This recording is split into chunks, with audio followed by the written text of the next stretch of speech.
Let's call to order the City Commission workshop meeting for the City of St. Pete Beach. Today is Tuesday, May 28th, 2024. It is 4 p.m. Let's stand for the Pledge of Allegiance. I pledge allegiance to the flag of the United States of America and to the republic for which it stands, one nation, under God, indivisible, with liberty and justice for all. City Clerk, if you please do a roll call. Vice Mayor Lorenzen. Here. Commissioner Marriott. Here. Commissioner Phillips. Here. Commissioner Reznicki. Here. Mayor Petrilla. Here. We have a quorum. Thank you. All right, who's up first? Afternoon, Jennifer McMahon. Just kind of give a little background on to where we are, where we've come, and why we're here today.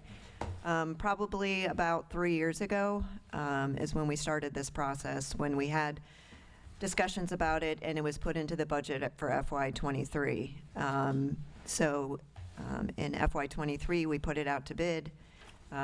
We had a committee of staff that reviewed those bids. We selected PayPoint from those bids, and then and going back into dates, our kickoff with the supervisors and staff started in July of 2023. So we're about a year into where we've done questionnaires and surveys and really involving Rick from PayPoint, who is here today. Just flew in, just got in the nick of time, so he can put this together. But he's going to go through what the process was that they went through and what he would recommend for us moving forward, or for you all to consider. So with that, I'm just going to introduce Rick Campbell from PayPoint to take it over. Thank you, Jennifer.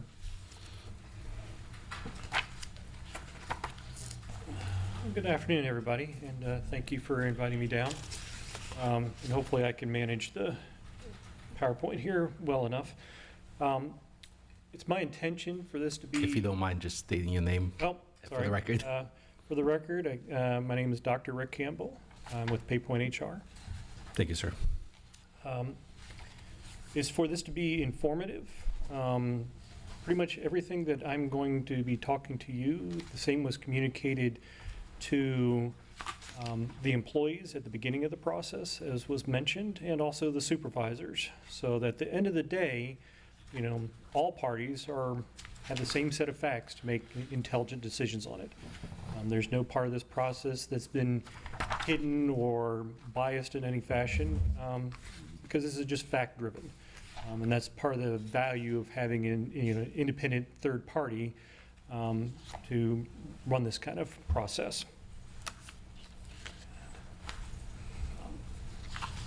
So the project approach, effectively we use 3 yardsticks to figure out what fair pay is. One of the yardsticks that we use is we look at the external market. So communities that are principally socioeconomically similar to St. Pete Beach, with wherever possible, a concentration, if you will, in Pinellas County, because that is, a competitor for labor. And that's one yardstick we use.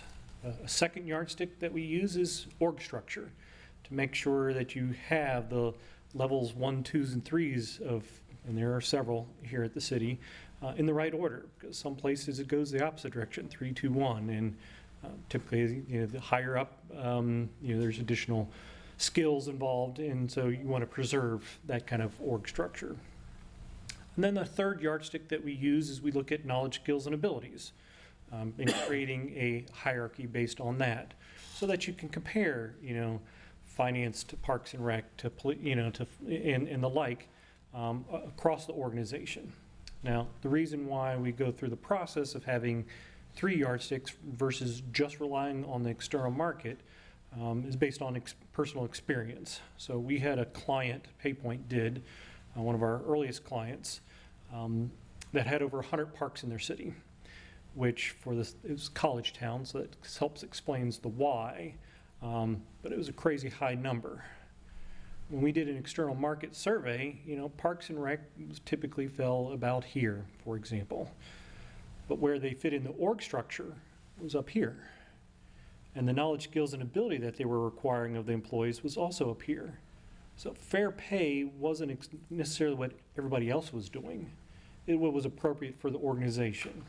Now that's, again, a relatively simplistic, explanation, but having, at the end of the day, multiple different measures or yardsticks, and that if they say the same things or similar things, gives you a higher degree of confidence in the results. And so that's the process that we went through.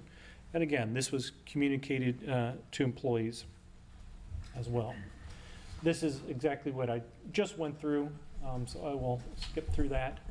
Now the first part, that first yardstick, was the external market, asking similar communities what do they pay for the same work.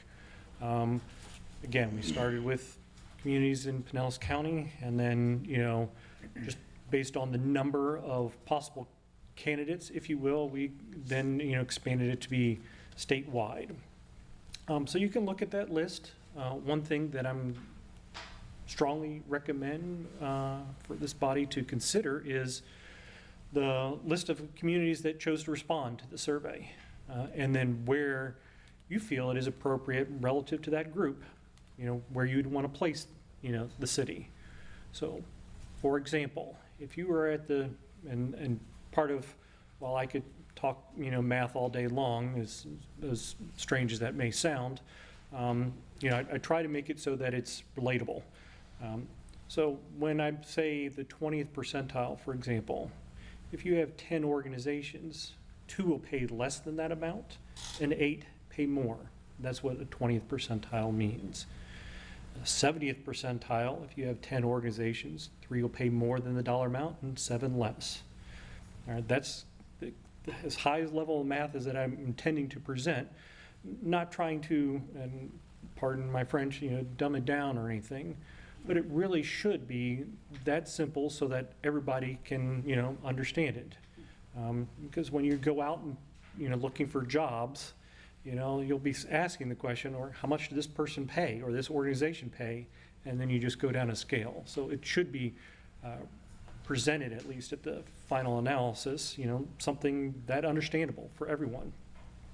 Now, when I typically start this process for most communities, they ask me to start off with wanting to be right in the middle for good or bad, and then to let them know what the physical ramifications of that. And then based on budget priorities and what's affordable, make, again, intelligent decisions, based on that. But again, backing up again, one of the things I strongly recommend is look at this list of respondents and, make decisions on where you want to be or think is appropriate for St. Pete Beach based on that.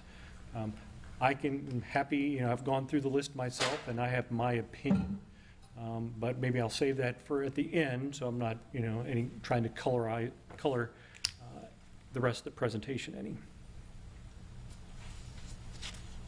Now, as I mentioned, 3 yardsticks. That third one is knowledge, skills, and ability.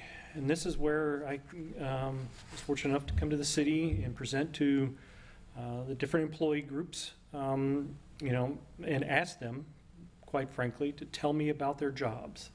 We did not rely on job descriptions to inform us because, as you all well know, that there can be a lag between what's on a job description versus what people have to do day in, day out. So it's better to get that information directly from the people that are doing the work. This also has the added benefit, but it is a added benefit, not the primary purpose, of having employee buy-in. This wasn't done in a vacuum or by some consultant from somewhere else. This information came directly from employees telling us what they do. So all those kinds of things were taken into consideration.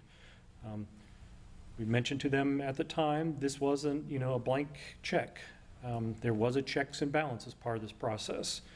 We had supervisors look at a copy of what employees' responses were and weigh in on the same job titles that they supervised. They didn't get to change it. They didn't get to mark it out. At the end of the day, I looked at what the employee said, and I looked at what the supervisor said and did a comparison. And in the years that I've been doing this, 99.9% of the time, they are very, very similar. There's differences, and that's to be understood, but nothing typically radically different. That was the process. So we asked employees to tell us about what they did so that we weren't relying, again, on either job descriptions or, even worse, job titles to come up with what fair pay looked like. Now, this is unfortunately part of the math. One of the things that, my value in a lot of ways to PayPoint is correlating all the data. So what you have on that x-axis there, or the horizontal axis, is that knowledge, skills, and ability ranking, which we call the compensable factor score. And on the vertical axis there is what the 50th percentile, or the middle of the market. And you can see that they correlate really, really well. That's a good thing for a couple reasons. It, again, gives you a higher degree of confidence that what the market is saying and the knowledge, skills, and ability that you're requiring, that they are in tune in general. There's also value, and particularly going forward, in that when the city has new job titles, and as part of this process, you did have several new job titles as things went along. Originally, I guess before most of your time, you had an HR administrator. Now you have an HR director. They are not the same jobs. And so as part of this process, we went through it and saw what was an HR director and how well that correlated. So it made sense for brand new positions. It also makes an awful lot of sense for when you're trying to evaluate a job that's taken on additional responsibilities, whether it's because, and that's can happen for a lot of reasons, typically because of staffing issues or challenges, that the work needs to get done.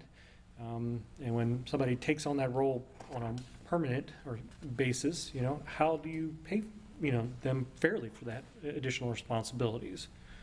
Well, you can go through the same kind of rubric, if you will, and figure out, is this a substantial differentiation from what they're currently doing, and relative to how everyone else in the city, the knowledge, skills, and abilities are required there, and does that warrant a grade change, for example? So you're doing it in an analytical fashion based on the results of the study. It's not personal opinions that I think this person should be moved up 2 grades just because I like them. It's based on facts, not only market facts, but also, again, the knowledge, skills, and ability that the employees and supervisors participated in. So that's a good thing. Now, where you're at.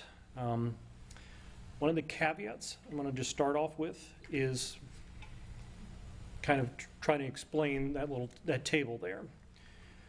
For an average, and that's what all these are, you can arrive at an average in lots of different ways. So if you have an average of 0, for example, you could have all the job titles pretty close to 0, and that will average out to 0, and pretty straightforward. But you could also have half 10% below and half 10% above, and then when you averaged them, that would equal 0. So bear that in mind when you're looking at these numbers. Now, the reason for presenting this typically is, I'm asked it all the time, number one, to give us a big picture on how the city is doing. That's part one of it. Part two is, as was mentioned, all this data was gathered a little while ago during a transition, and I'll just leave it at that. That's not necessarily a good or a bad thing, it's just a fact. So most of the calculations are based on the time all the data was collected, and time has passed. So that's why you will also see on there, what is the, what the Bureau of Labor Statistics says the consumer price index or inflation has been in the area over the past 12 months. So that's why that 3.7% number is up there, because of the time lag. This is actually for the area, and I've worked in full disclosure for Largo several times, and over the past couple years, and have gone through the process where you've all experienced very, very high inflation numbers and the low unemployment. So I understand the challenges. They have, since COVID, done 3 studies now, and they completed this last go-around in April. So when we looked at their data, this was on their previous pay scale. So things have changed for other organizations. I know, for example, Largo has, and I know other communities have as well. So again, another thing to bear in mind. So based on that middle of the market, with the comparison that's being made there, and that's 50th percentile, meaning half the organization's paying more, half paying less. And that's what that means. You are overall 7% behind as of October of last year, and here it's pushing June.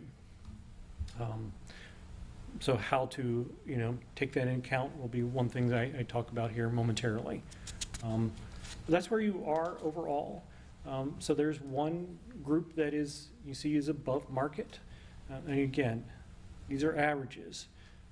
You can have one job title that's above and all the other ones close to 0, and that can present perhaps a false statement. So just to bear that in mind. Now, where I recommend effectively people to start looking at is the meat of the report, where you see the tables and tables of what the market looks like for every job title, where it shows what the 20th percentile to the 80th by job title, what it looks like, because that's the way the study was done. Every job is a separate market, if you will. What you see on the screen now is the list of job titles that are substantially below market, and that means more than 10. It could mean 15% or even more, out of alignment. This is just a general bucket. It's across departments, no one department necessarily more so than another, and from top to bottom. That's the nature of it. Second group, here are the job titles that are maybe say just below market, so 5 to 10%. And again, you're faced with the same kind of scenario from top to bottom and across the organization. Nothing striking one group more so than another. And in general, that is a positive statement. Now there are exceptions, certainly, but you don't have a systemic problem overall, in my judgment, where one department has been so highly favored and everybody else has just been taking a back seat. Again, there are going to be certain job titles where that may be true, but overall, nothing systemic. Now, on to recommendations. And there's a typo on this, and I apologize. It shouldn't be 40%. It should say 60. Part of the recommendations was to essentially update the salary scale, starting off with a minimum wage, effectively, of $15 an hour. And that is, in a lot of ways, really hard sometimes to bring in somebody at that kind of level, just because of the competition. The number of job titles that impacts, you will see, and mostly it's seasonal employees here. It's not predominantly the full-time staff. They are at a much higher level.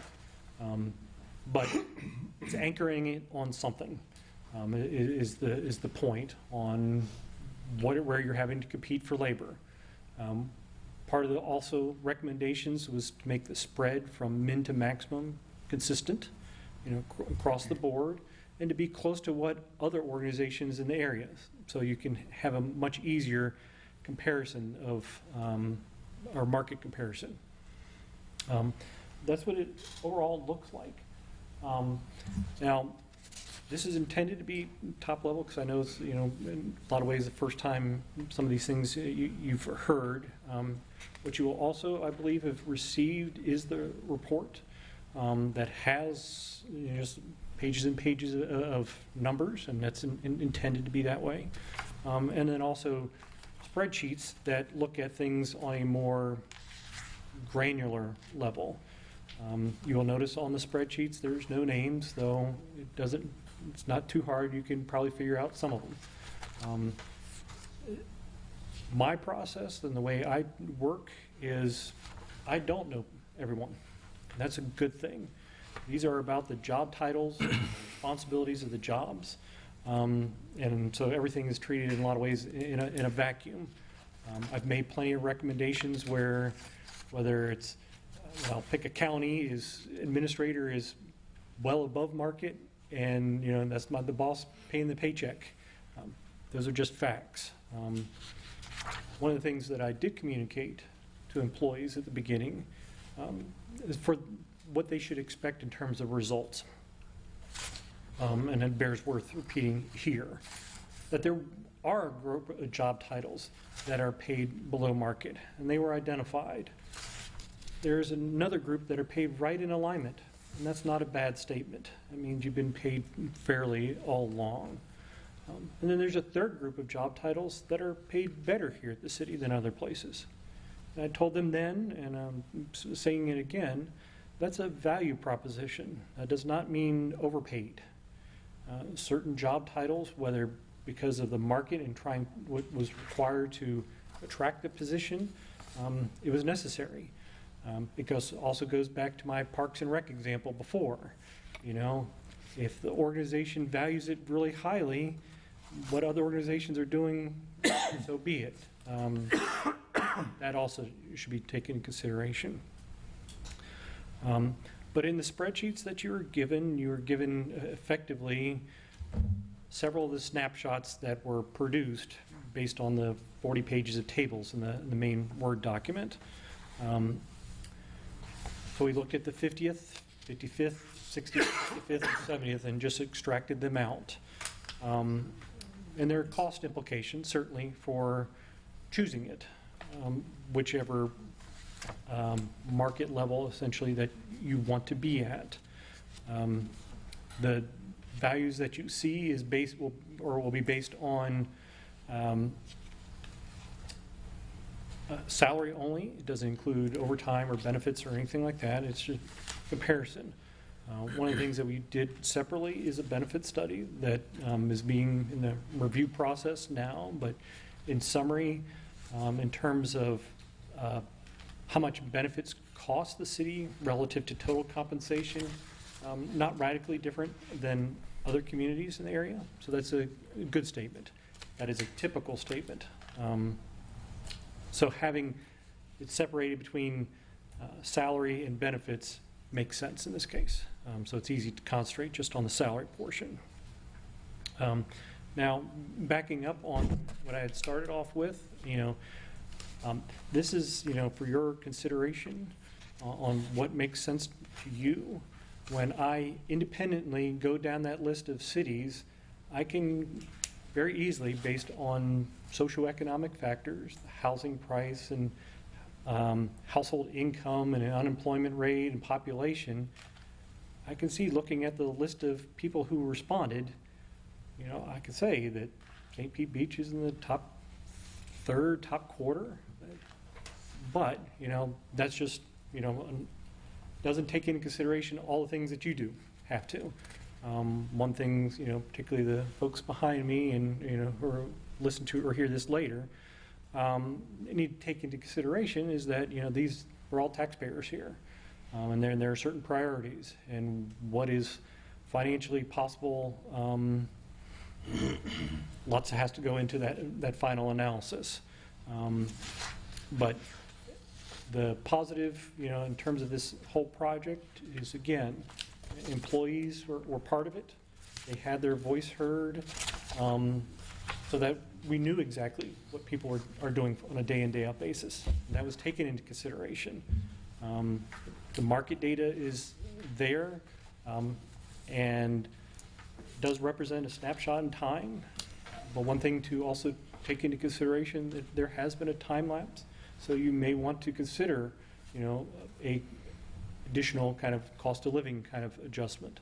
And I provided you what, the Bureau of Labor Statistics said it is as of March of this year. And that's the most recent one they've published. And with that, I'm happy to answer any questions that you may have. Thank you very much. Just so that we're on the same page with acronyms and other things like that. So we see in your reports, population, median house, so as we look at the comparables, by comparables, I mean the other cities that are in Florida. They may or may not be like us, but they decided to respond. Right. So one of the things, am I missing it, or we've got population, median income, et cetera. Does any of this say what their city budget is? We did not look at budget. The process for selecting comparators, all right, and typically it makes this one cut, and you'll see closer to the last page in that section, additional localities. All right. Those additional ones were based on input from the different department heads. Well, who are you losing employees to? All right. So it can include a Clearwater. Are you similar to Clearwater? In a lot of ways, no. All right. But are you losing people to Clearwater, you know, more than just one or two? The answer is yes. Well, that's a comparator, even if they are in a lot of ways radically different. Our approach on a first cut independent basis is to effectively, we draw a circle around our client and look at all the communities in that area and say, are they, and to eliminate the ones that are radically different. But they're just not fair. Whether on the high side being, whether, say, the housing price is much, much higher. And there are communities like that, in that sample. Or ones that are much, much poorer. We're trying to get rid of the extremes for a simple reason. If you had a group of 10 respondents and all are far wealthier than St. Pete Beach, okay, that's fine. You can make a comparison. But where? Should St. Pete Beach be at the 20th percentile, 10? What makes the most sense? Alternatively, if you picked much poorer places, right, you'd be at the 90th percentile or the top one. Well, how high do you go? So we're just trying to really, in the process, eliminate the extreme outliers. And then based on who responds, again, say what makes most sense. But this is why we're not using averages throughout intentionally, because you can pick a super wealthy place. And I'll just pick one that's not on the study, like Boca, for example. It would be night and day difference. If I used an average, that can skew the values much higher. Or, you know, comparatively, pick someone much poorer and do the opposite. And that's, again, not our intention. By dividing it into, making the statement into percentiles, you don't have any problems with averages. If you have the Boca that's way up here, that doesn't change where you're at. That's just one respondent. So that's why I suggested look at the list of respondents and what makes most sense to you on where you want to position, you know, the city as an idea. So you can get rid of the ones that are, for whatever reason, that you think that are much, much different, so be it, and then position yourself accordingly. And then it looks like from your report, one of the departments that seems, based on this report, that comes across as consistently let's call it underpaid, based on this. Sure. This report is based on October 23. Mm-hmm. The fire department received a significant pay raise across the board, November, January. There's multiple meetings on that. Mm-hmm.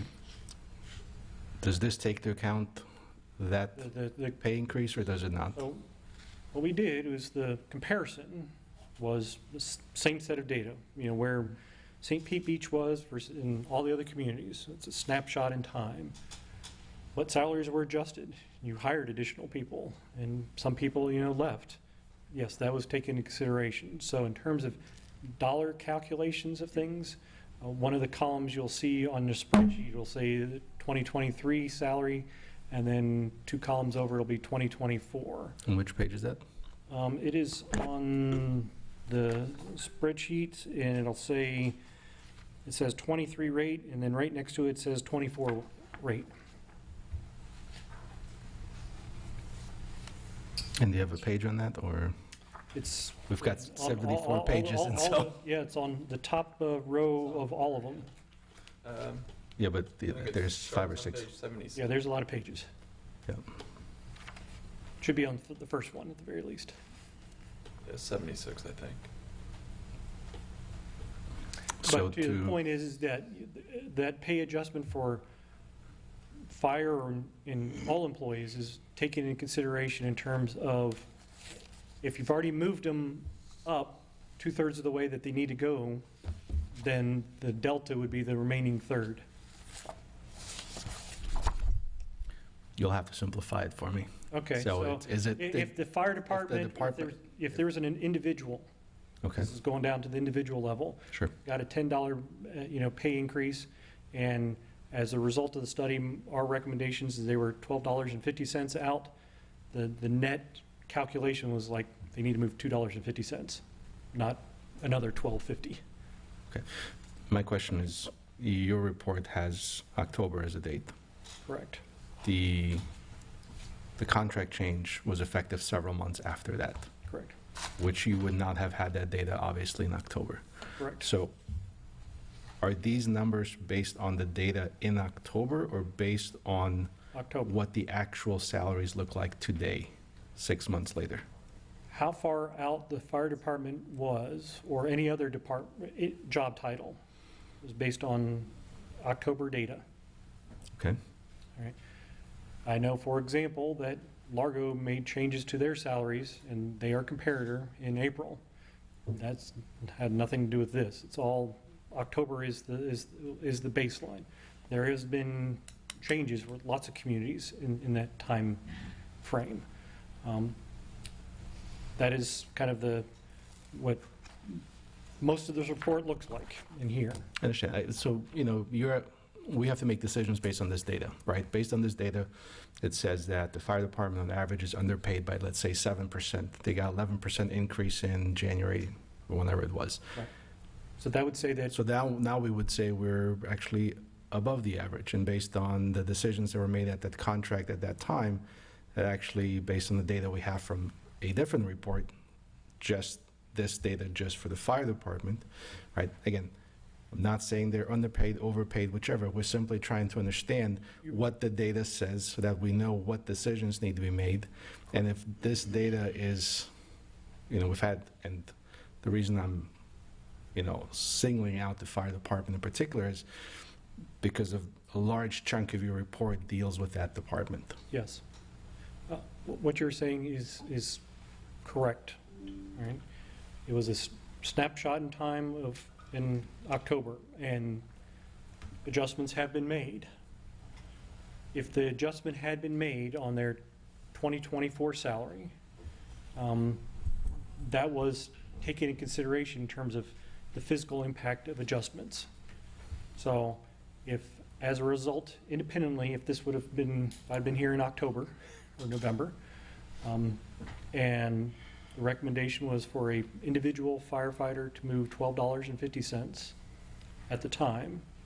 Okay, that would have been the recommendation. But if you had moved them subsequently, $10 as part of this independent, study, okay, that's fine. That means they're only $2.50 low. That adjustment that you've made subsequently has been taken into consideration for the budget recommendations. I think the other thing you've got to keep in mind also that the other cities, comparable cities, have also made adjustments since then, so, yeah, we may have given a particular area like the fire an increase, but the other cities we're comparing to, they've also gone through that type of thing also, so you just have to keep that in mind, too.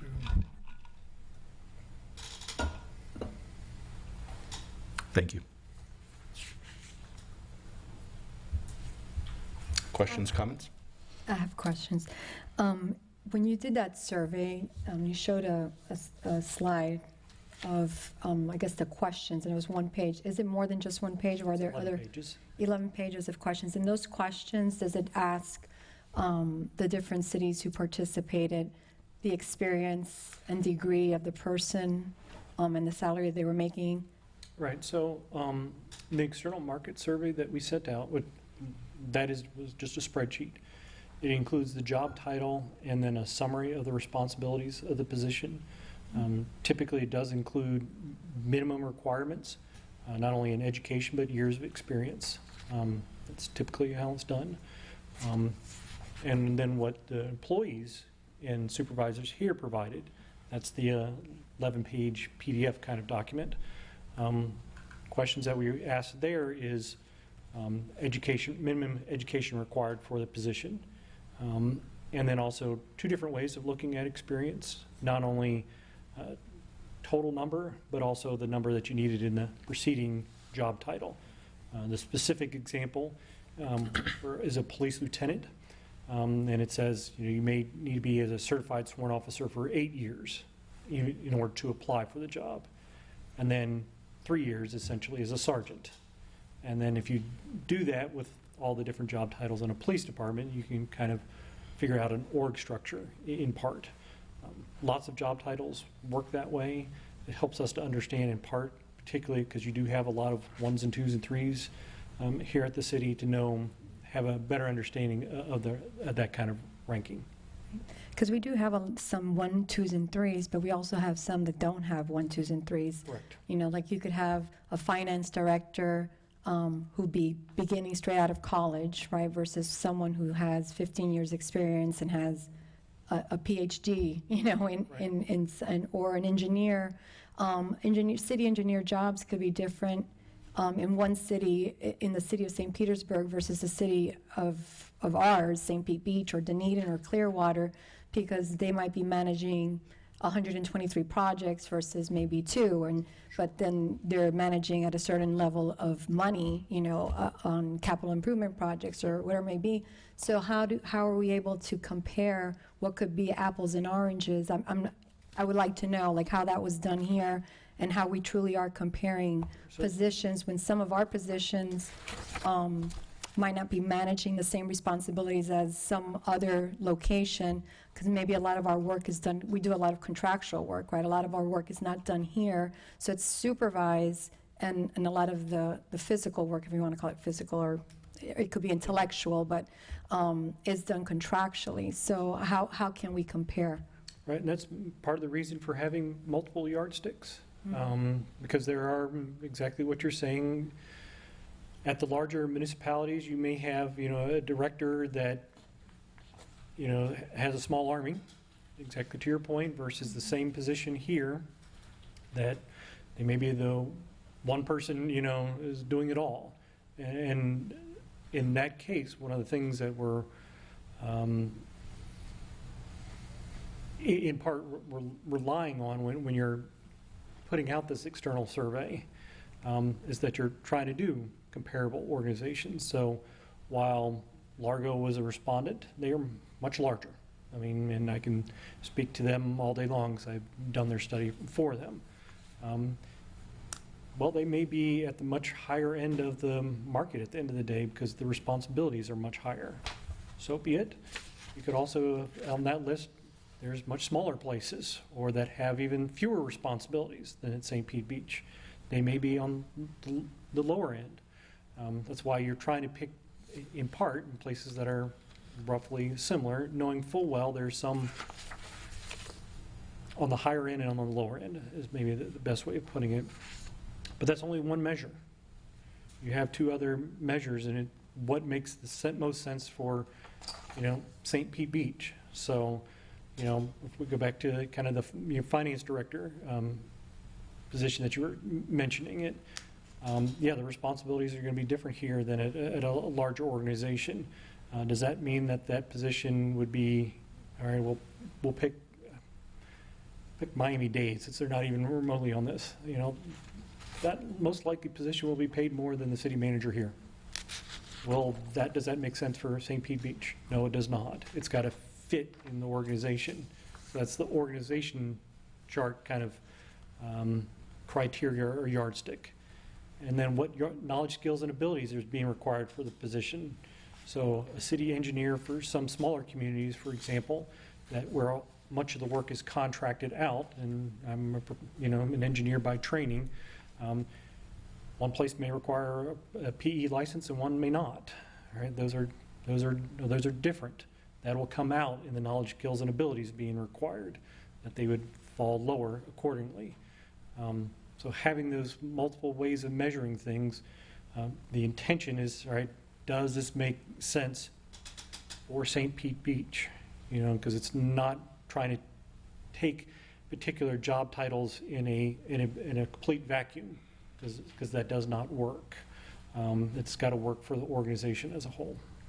At the beginning, you asked, like basically us to discuss and determine what those yardsticks were, and then of course you'd have your opinion as well as to what to use. But in listening you saying that, I could see why we would have to use yardsticks, one yardstick for one position versus a yardstick for another position, because like the city engineer, let's just as an example, what our city engineer might be doing might not be comparable to the one in Clearwater or the one in St. Petersburg or the one in Miami.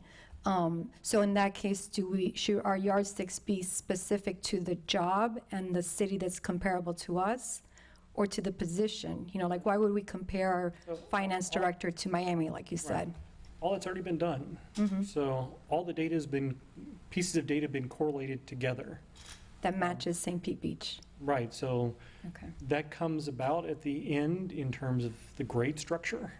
All right, what makes sense for the positions, and it's tying in what the market is paying for positions. It's tying in the knowledge, skills, and abilities. It's tying in the org structure, so that it makes sense and it's a collective whole. One, two, since everything does line up really well for the cases where job titles, for a multitude of reasons, but traditionally when things change in the position, you have a way of, well, let's look at it again. And it can be easily, done in case, all right, this position should be up higher, or, or whatever the case may be. You have a way with all the pieces looked at what makes sense for the city as a whole. Could you elaborate on that a little bit on this table 32, the proposed salary schedule that has the grades 1 through 20? That splitting up of job titles into those grades 1 through 20, is that a standard grades 1 through 20 that you use for all of the salary studies you do for all different kinds of cities, or do you base that off of what already exists in St. Pete Beach? Do you try to divide it into equal numbers of people for each of those grades, or how do those get created? Part of it, one of the things I said for the spread between the minimum and maximum, I looked at what all the other job titles and the thousands of responses, in my giant spreadsheet. What is the average? And it was 50 some odd %. I think it was on one of the slides. So that's set the spread, because that made sense. That's how you're competing for labor. And then otherwise, just so that the distance or the ladders between grades, for it to be constant. As sometimes, and this does happen, or the current salary scales, you have an A's and things like that, where grades kind of were shoehorned in to make it all work at the time. To make it more consistent, since we're going through the process, it makes sense to do so. That's part of it. The other part is so that, particularly, because you do have the different levels, to have a well-known, right, if I get this additional certification, what does it mean in dollars and cents to me? Right, if I know I'm going from a grade 3 to a grade 4, I know 7.5%. That's the benefit for me doing so. Currently, with the existing salary scale, you can't make that statement.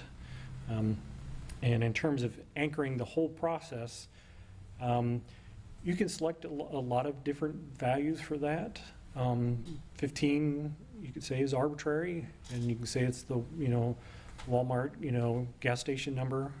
It's just, for a while now, many organizations have Kind of the default. Has that as the default. How many job titles does that impact here at the city? It's mostly seasonal. All right, that's the only ones that are falling really in that first grade. Everybody else is at a higher level. So from that great first one is degree arbitrary, but the rest is based on just what I explained. Sure. And so that bottom one, that $15 an hour being kind of the de facto minimum wage, kind of anchors that whole process. But then because this is all based on the responses of other cities and the current pay structure and knowledge and abilities, there's no external correlation. It's not like you could say, well, a level 13 is equivalent to being a nurse in a hospital, or a level set. There's no external comparison. Is that correct? It is part of the selection of the grades in the next table over. One of the things that we did, and it'll change, depends on where you want to be at. So if you're at the 50th percentile, this particular position may be at a grade 10. If you're at the 70th percentile, it may be a grade 12. Okay. You know, it will move along with that. So that is one of the things that we go through with all the different pieces of information, saying, what do the numbers suggest? Is it a foolproof system? And I'll be the first one to say absolutely not. You know, there are going to be exceptions where part it can be a value statement that, all right, this one should be a grade higher, make it work and make sense in the organization. That can happen.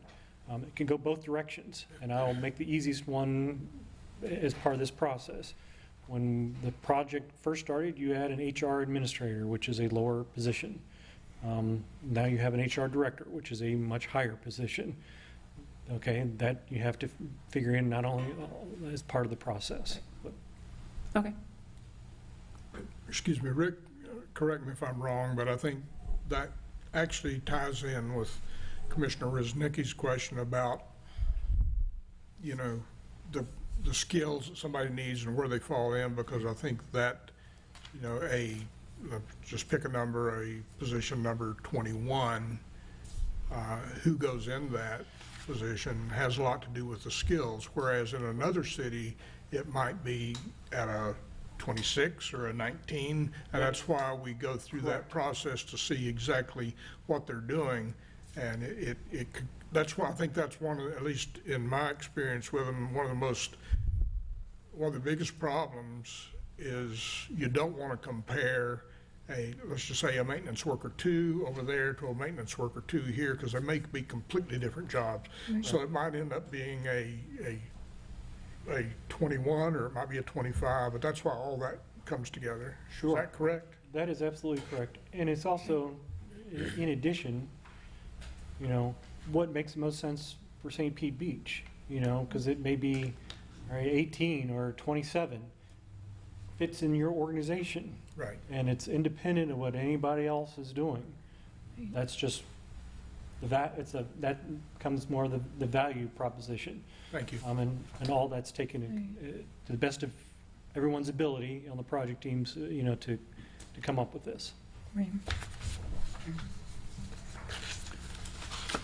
Were shortfalls or positions we have trouble filling, was that taken into account, and maybe recommendations on a boost? So part of that would come about, you know, where there's shortfalls, it can be monetarily driven. You know, that's part of it. Particularly in certain job titles, and it just varies over time, which ones are the ones that are most in demand. Sometimes that's the way it works.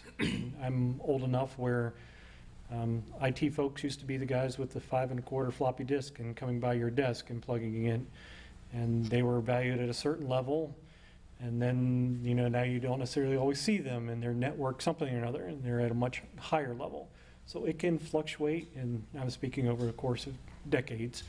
But it also can be, you know, what the market is, you know, driving for certain positions.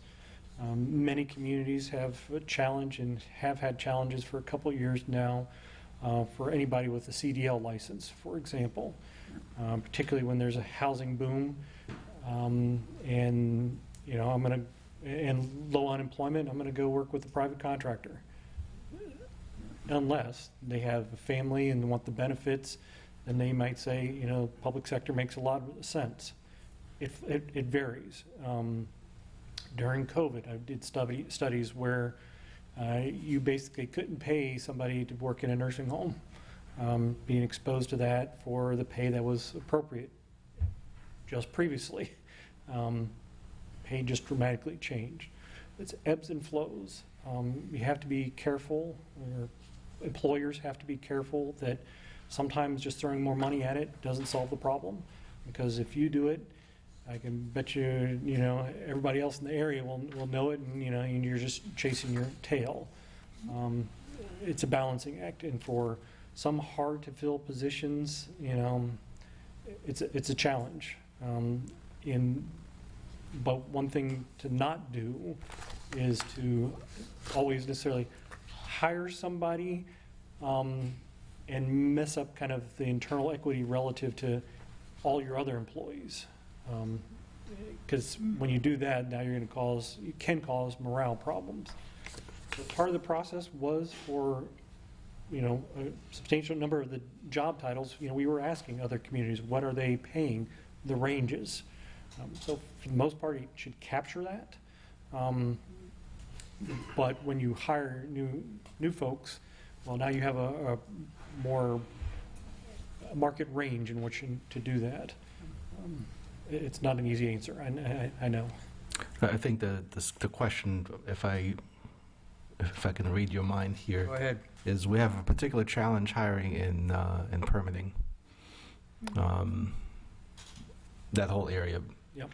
Part of the external factor is third-party vendors who are gobbling up all the people that would normally work in the public sector, right? And is that where you were going with it? I believe it is, yeah. Yeah. You did read And that. so, what can we do there? Because the amount of money that we're spending on third-party vendors, It's a big if I number. may say so, is obscene. I understand. And I would rather give it to individuals. But at the same time, I do understand what you're saying about, okay, if we start paying $250 for a job that used to pay $75.90, yes, we're going to get a lot of applicants. We're going to be able to hire the best people immediately. But the next thing you know, Largo's going to be right behind them. The third-party vendor is going to be right behind them. So what is your recommendation looking at that specific area? So this goes back to, again, my Parks and Rec example. It's a valuation statement. If based on need in this case, that you're valuing that permitting person or job titles more, so be it. You make it concrete where you're doing X for this reason. It's a market reason. The recommendation is for that series, from bottom to top or wherever you need to move together and increase the grade structure. So if they are at a grade 5 as part of the recommendation, what the market is paying for it, move them to a 6 if that is So necessary. where are we versus where is the market? That is for you to decide at the end of the day. What's the data telling you? It's like, what are we paying vis-a-vis what the market? So this is what you will have for the permit technicians here, or whatever other job title. You see what the 20th percentile pays for the position. And that meaning, again, 10 organizations, if that's what you're comparing against, 2 pay less, 8 pay more than that number. So are we at 80th or are we at 20th percentile? Where are we? It has it for each and every job title. Okay, so we're, So you'll see it, that the easiest math number that, and I will, I think going back to one slide, the overall average was 7.4%. But we've got some that are maybe 10 or 12, 15%. I think, can you, right, so I will go with the permit technician 1, and I'm just throwing it out there. It's not trying to highlight one title over any other ones. All right. Wayne, does that fit into the general category of individuals that we're having a hard time acquiring at the moment? No, they're the ones on the upper end. They may be 10, So- 12, 15%. So which department is it that we're having a hard time hiring for right now? Department is our Building probably department? our biggest challenge. So let's look at specifically more building department. Building department, all right. So we'll look at and again, the What I'm talking about will be applies for every job title. And these would be specifically inspections, building inspectors. We can't hire building inspectors. We can't hire building officials. Those are our biggest challenge right now. All right, so we will look at, just because I like the name fog inspector, fat, oil, and grease. That may be dinner for me, but that's okay. Currently, on the existing salary scale, the middle of that pay range is $34.63. They're grade 121. All right, I can look at the range. The 20th percentile pays $31.68. So again, that means 10 organizations, 8 pay more than that $31.68 and 2 pay less. Where you're at is, I'll just go down the scale, between 30 and 35th percent. That's where you currently are for that job title. So we're in the upper range. Now, you're near the bottom. 20th is at the bottom. I understand, but So you So- are paying $34.63. mhm. The 30th percentile is $33.83, and the 40th percentile is $36.45. So 65% of them are paying more than us. Correct. Okay.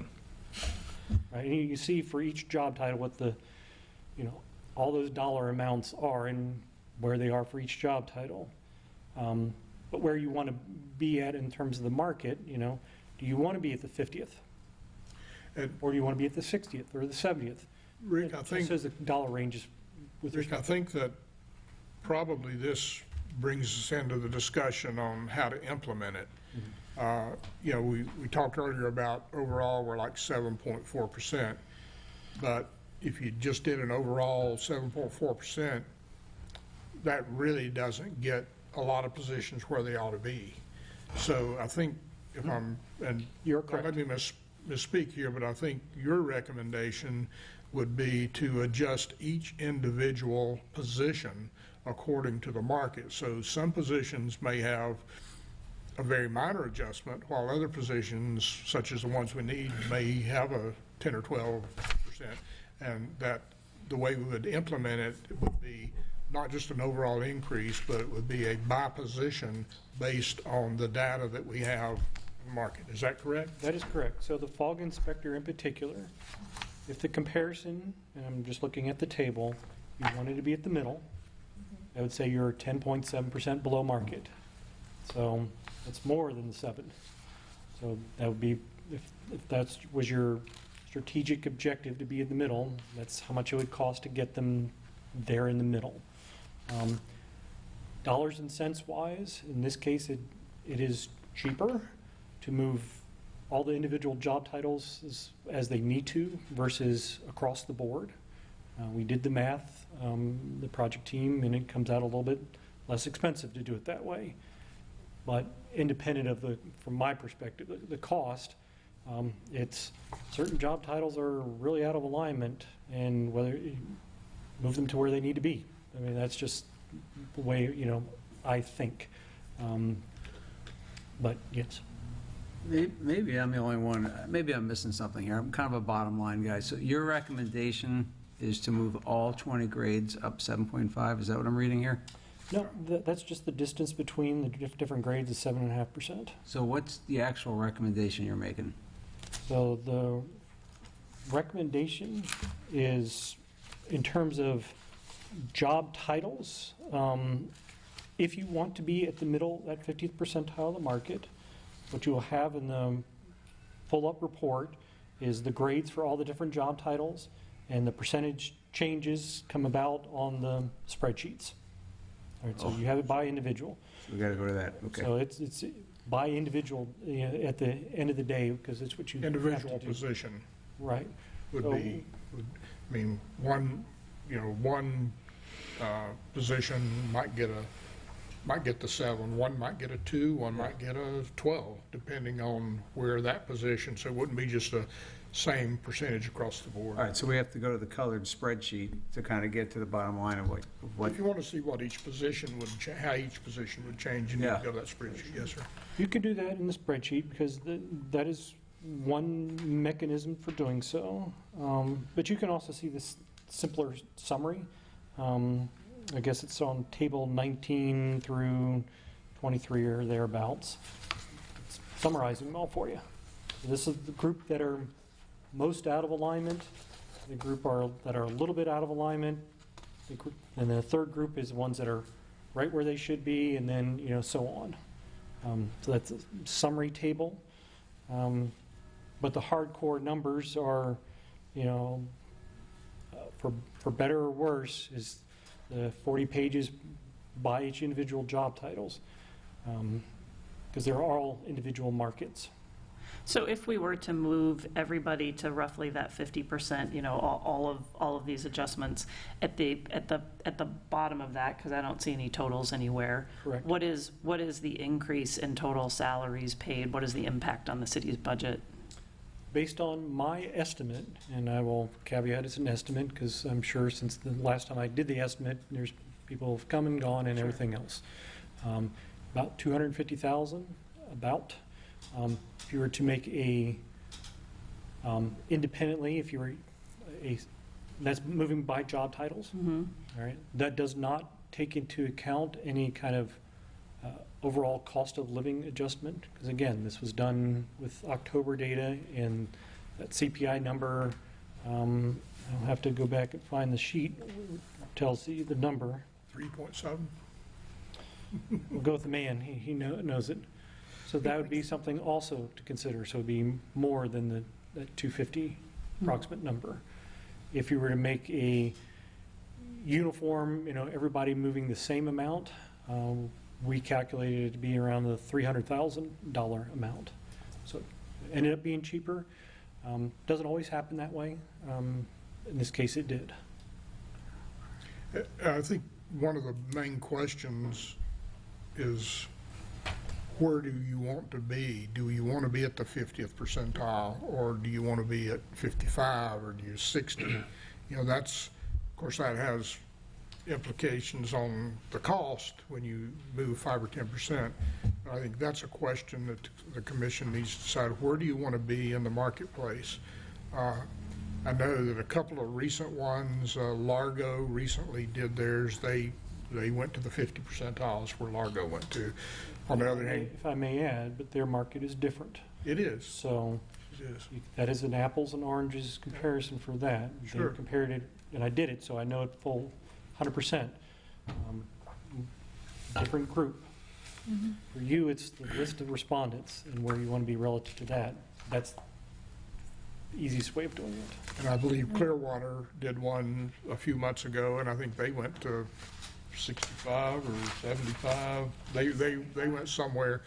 Of course, we will never compete with Clearwater or the county or or St. Petersburg. So, not sure I really need to worry about that one. But that's one of the big questions is where do we want to be? And the number that Rick just gave you, the 250,000 estimate, was I think being at the 50 percentile.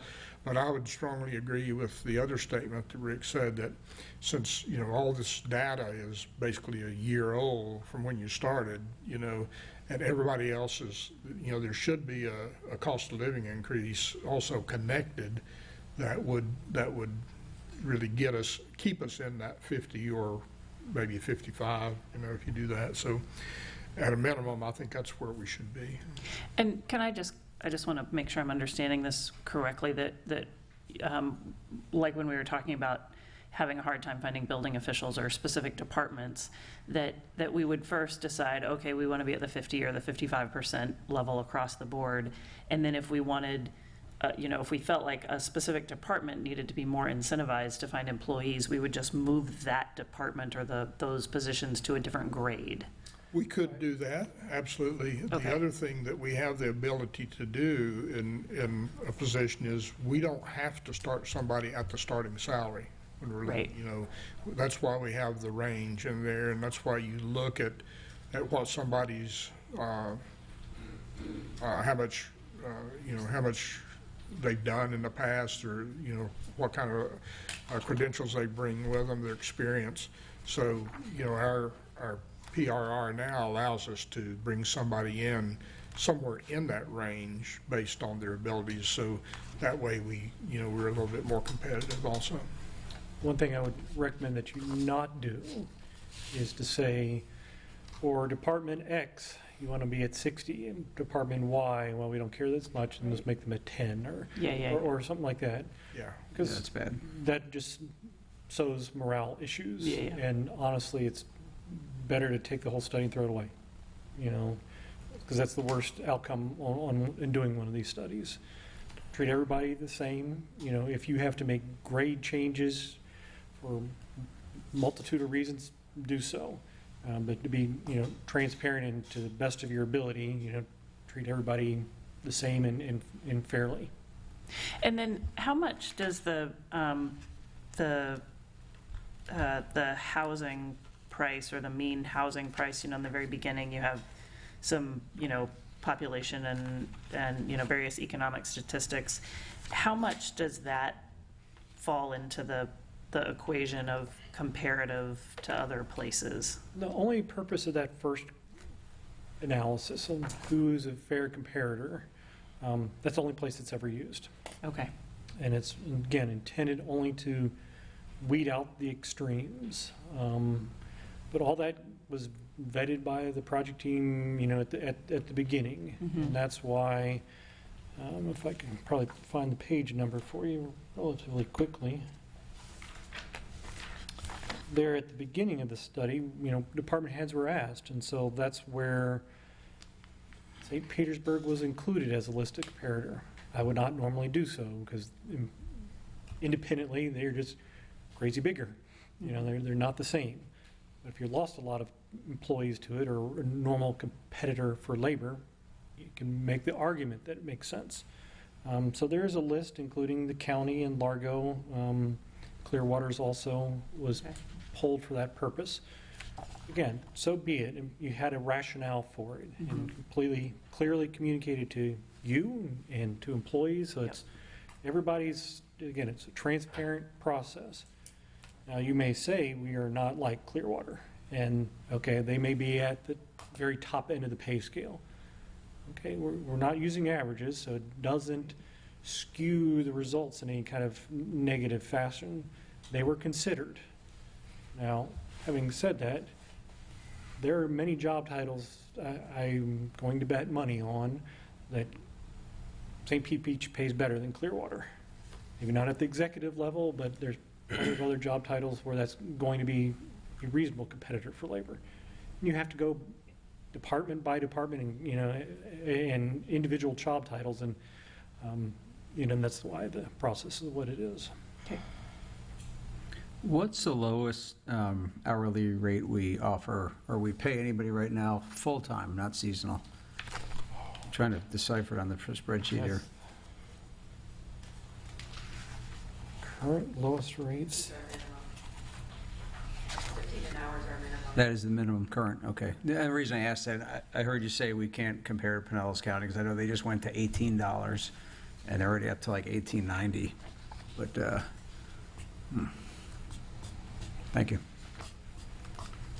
That's a budget discussion right here. Yeah.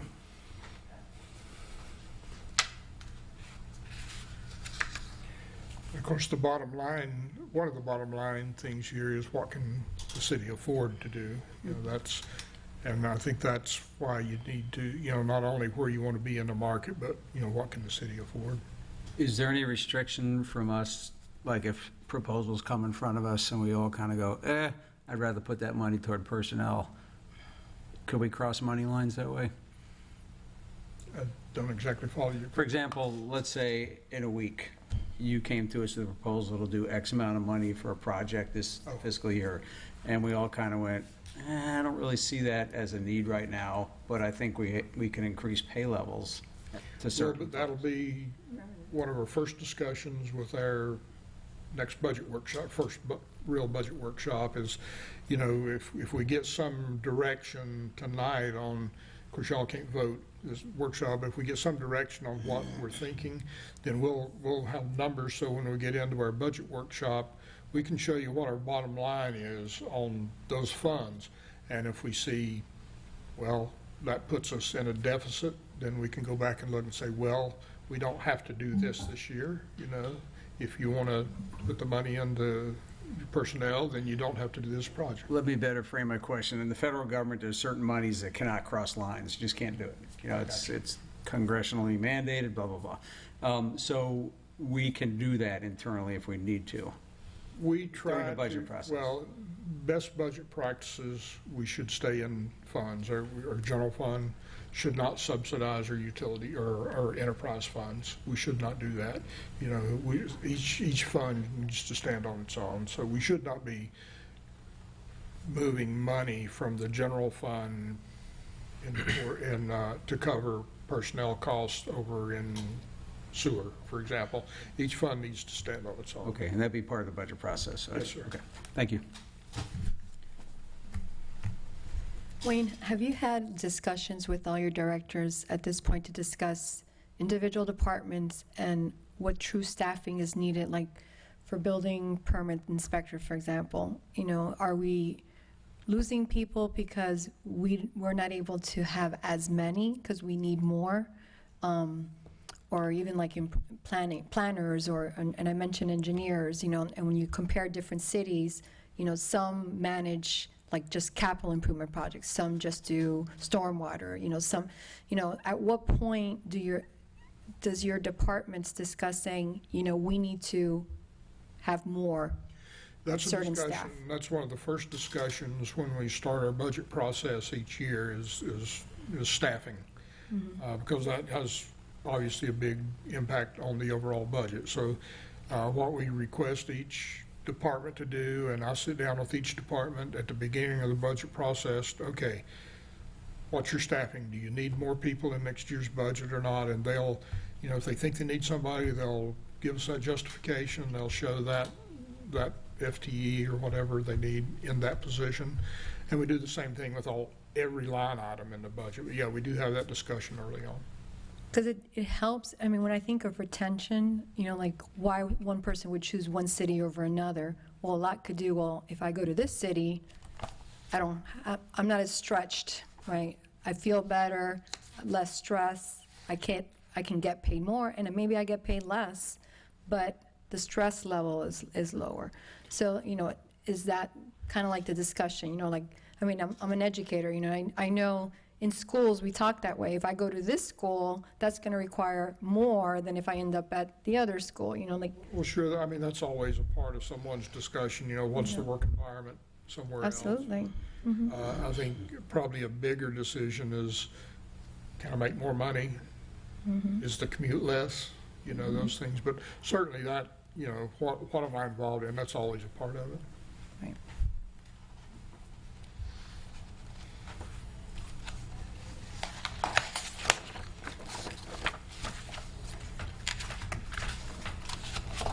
All right, everybody wants to get paid more, right? I mean, I think it's And we do, it's a you know, hard thing, but I don't know the whole structure operationally. I mean, I always look at operations, that was my background. Like, what do we need to operate effectively and nothing stress-free, but where are we struggling? You know, and then, because at least for me personally, that would let me know, do I want to be in the 50% now?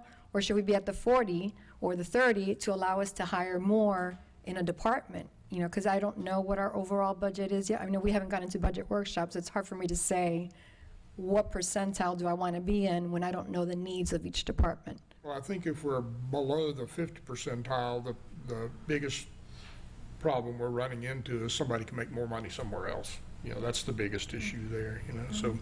So I think we need to be obviously at least at the 50 percentile on something like this. And but it's, you know, I think Rick and his people have done a good job, especially all the time they spent in trying to not just compare job titles or compare job duties with where the market is, because that's important. You know, we can't just say, well, like you said, an engineer there and an engineer here might be totally different jobs. So I think Rick's done a great job in getting people positions where they should be. You know, and you know, obviously you're always going to have to tweak these things as you move, because everything has changed. It's changing rapidly since COVID, as far as where the demand is, what you have to pay. You know, going back to one of the questions that Rich had was, you know, and I think it was you, this one of the, how did we end up where we are? Well, you know, the commission has given raises usually, I think, every October, but they have not adjusted our pay scale. So people are getting a raise, a cost of living, or maybe a merit at some point in time, but our pay scales have not changed. So they're still living within that old pay scale that might be, I don't know how old, you know, several years old. So that's one of the reasons we've gotten into this situation, because the pay scale hasn't changed. And the job titles are there, but in a lot of cases, the duties have changed, and that hasn't been looked at. You know? So I think this, obviously, like Rick said, it's not going to be perfect. No pay study is ever perfect, as much as you'd like for it to be. But, you know, I feel pretty comfortable with where we've ended up here, as far as, I know we've all spent a lot of time in trying to get things where we think they should be. So I feel pretty comfortable that if we implemented it, not with just an across-the-board raise, I think we would still have trouble recruiting and retaining. But I think if we implemented it according to Rick's recommendation of do it by position, you know, make that change by position, and then also do some sort of a cost of living to adjust for it being a year old, I think we would probably be in pretty good shape within the market. Should benefits also be taken into consideration? I don't know that you're not doing that, but, We did.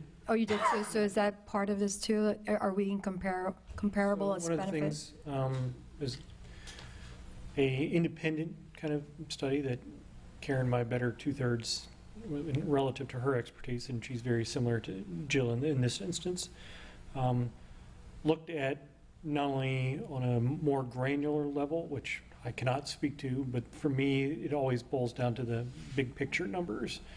And the biggest one is the percentage of benefits compared to total compensation. How does, you know, St. Pete Beach stack up to everyone else? And from my understanding, it's pretty similar. Now, you can go really deep into the weeds and look at co-pays and stuff like that, and sometimes that's really not, for the individual, it's obviously beneficial, but that's almost a separate question. But for this kind of exercise, it's big picture dollar items, and so from that, very similar. So for clarity, what are you looking for from the commissioners right now? Because I'm kind of not sure where we're at. Well, I think there's 2 or 3 questions.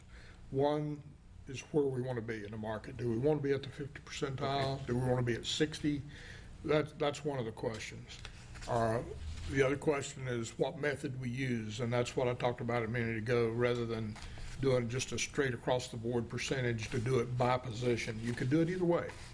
I strongly recommend not doing just a percentage across the board, because you're still going to end up with a lot of disparity between positions. And then the third question is, when do you want to implement it? You know, at what point in time? Of course, we'll have to bring this back on a regular agenda item for your approval. But, you know, my recommendation would be, we're so far into this fiscal year, and by the time we would get it back onto an agenda, it makes sense to do it at the beginning of the new fiscal year, would be the implementation schedule on it. But those are really the questions, the other big questions. Perfect, that's what I was looking for. Yeah, I think, to just share my thoughts, you know, talking about what's the problem we're trying to solve, which sounds like it's hiring and retention is a big part of it. And, you know, I think pay increase is not the sole answer, but I think it's a piece of the pie. I think there's some other things as well. I think we're all optimistic about the new city manager we have coming in. That's why we picked her, you know. So I think there's things like that, just when you're thinking about it, there's different pieces of the pie to help solve that problem. Well, are we at the point where we can start throwing out percentiles and things? Well, I mean, we're just spitballing tonight, right? Oh, okay, just. Because we'll have to come back. We can't make any decisions tonight, but I think what Wayne is looking for is just kind of a general consensus and direction as to what, where we want to go. And I do agree with, looking at it from an individual position department standpoint. I think one of the other challenges I do have with that is just in the things that I've seen. For example, we had, without naming specific individuals, but we had a situation last year, for example, for $1.25, we lost somebody who'd been with the city for a long time, and we couldn't make that happen. Right. To me, I think so one of the things I would like to look at is having some kind of ability, whether we call it a cushion or something that allows the city manager or the individual department head to make those, on-the-spot adjustments as necessary, so that we're not in a situation where we lose somebody who's been with us for 5 years because we lost them to the county for $1.25. That was a ridiculous situation. And those things, as we're looking at what do we fix, what are we trying to achieve, I think I'd also like to see something that we build into that with some kind of ability to make adjustments. So whether we build a, 3, 4, 5% cushion into it. And I think that's a different situation from adopting what we're looking at here. No, I understand. That becomes part of our PRR, Personnel Rules and Regulations, to where it gives us that ability, which we're working on that also, but I agree with you 100%. Yes, sir. Yeah. Now, wouldn't it be what you had mentioned earlier, like you would have the ability to move to another level, right? Like if, based off your skills, or, like maybe in that situation, you would have been the level 12, not the level 10, because, I don't know, could they? Well, I mean, that was a situation where just the pay scale across the county had changed, and we hadn't done this study before, and we didn't have a mechanism in place. Correct. Short of coming to the commission for a special approval for each individual employee, which nobody wants to be put in that position where say, hi, I'm John, I'd like a raise, please, right? I mean, but we shouldn't have to put individuals in that position either. So I think some number that gets us in that 50 to 55% range seems to make sense. But then also with, looking at individual departments where, and again, I'm simply singling out the permitting inspector guys, just because it seems where we have an issue. We do need to have the flexibility to go to 65, 70% if a department warrants it, because we may be at 50% and not be able to hire anyone even at 50%. Well, and I agree with Rick. I don't think you want to have different percentiles for different positions, but we may want to look at those one more time before we bring it to y'all for approval, that they should go to a different grade, possibly. That would. And it's not, again, it's not the difference is the market has changed in that particular area. In the last 2 to 3 to 5 years, it's changed significantly. It's just not what it was. To take your floppy disk IT guy example, that's just not where we are today, right? Correct. And so if we... In those cases, and I can take off my, businessman's hat, under normal economic circumstances, a pay study that should work for 5 to 6 years. Shouldn't hire me or anybody else in that time frame in general. Now, I did mention Largo's hired me 3 times in the past couple of years, just because things did change that much under extraordinary circumstances. And then there can be individual titles that move up and down, and you can look at it piece by piece, right? They're no longer dealing with the floppy disk. Now they're at 3.5. So be it. You can do things on an individual job title without upsetting the entire, apple cart to move them to a higher grade because their responsibilities have changed. And you can have the employee be part of the process. In terms of retention, and employees may be throwing things at me after I say this, but it's just a fact. You can pay somebody extremely well, but if the work culture is not good, they're not going to stay. You can also, if you can't afford to pay people as well as you would like, but it's a good work environment, people don't leave. It's not always just about dollars.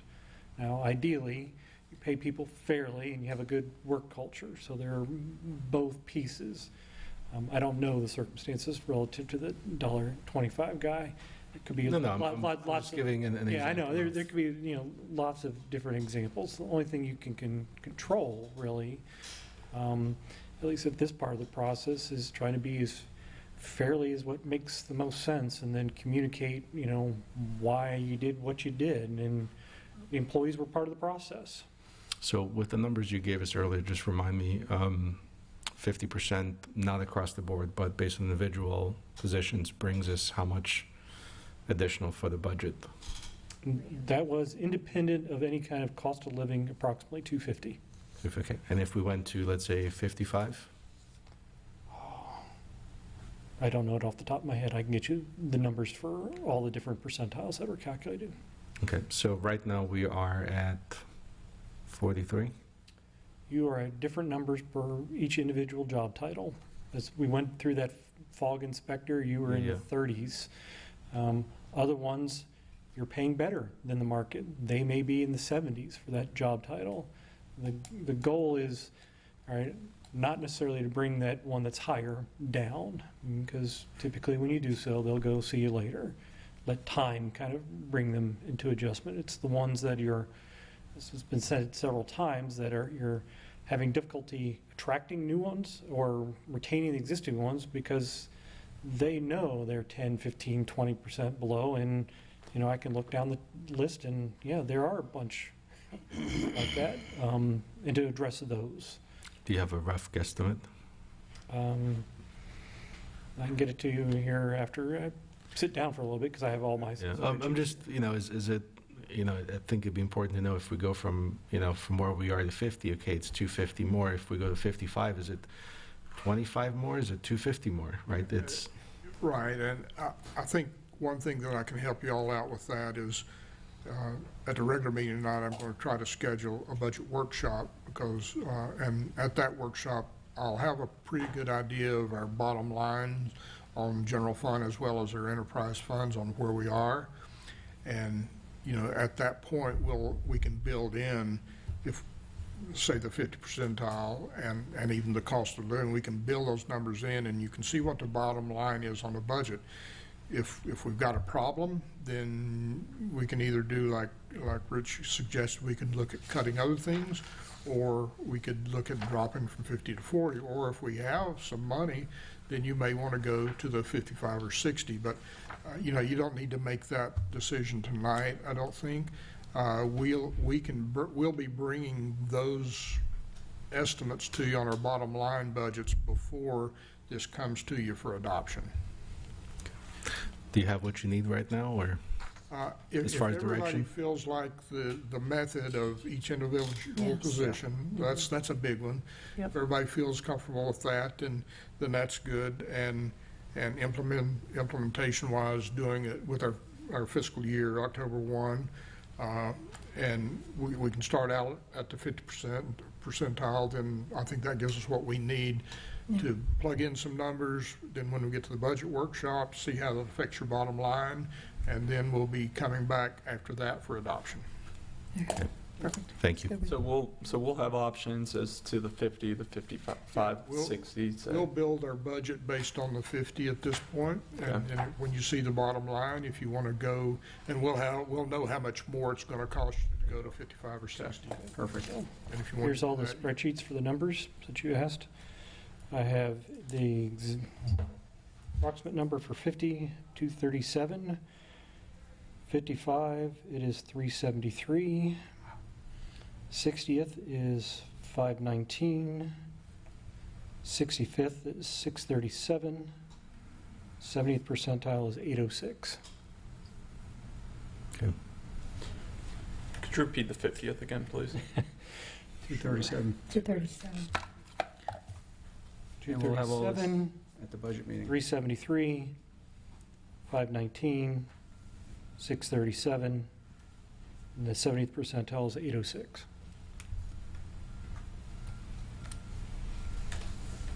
So roughly 140 for each additional 5 points. Each one's, Yeah. it works out that way, but it's not how it's calculated, because some titles didn't move at all as I part of it. understand. So, yeah. Right. I think we have what we need prepared for the next meeting. Okay. But conceptually, considering the size of St. Pete and the dollars, having done this a lot for similar sized organizations across the country and, in the area, they're actually small numbers, but, it's got to work in the budget with everything else. So that speaks well to, the leadership in the room, and this doesn't affect my paycheck in any way, so I can just easily make a blanket statement like that. Because I do this when there has been as much change. Sometimes when doing these, for this size organization, it's millions. So that is a positive statement. Okay. All right, any further questions? Anyone else? Okay, in that case, we are adjourned. Thank you.